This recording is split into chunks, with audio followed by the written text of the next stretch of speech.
Pakiusap ko sa DPWH, huwag po ninyo kayong magtatayo.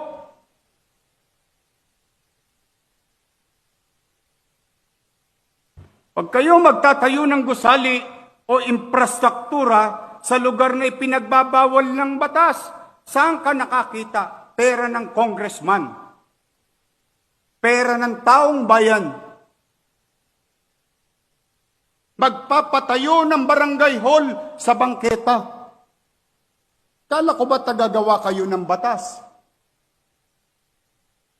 Bakit kayo nagtatayo ng barangay hall at building sa tapat ng eskwelahan? Nasakripisyo ang teacher, estudyante, para lang ma-display nyo mga pangalan ninyo sa mata ng publiko na kayo'y may ginawa. Pero ikinarga ninyo sa bangketa where you know very well roads, alleys, and boulevards and avenues are beyond the commerce of men.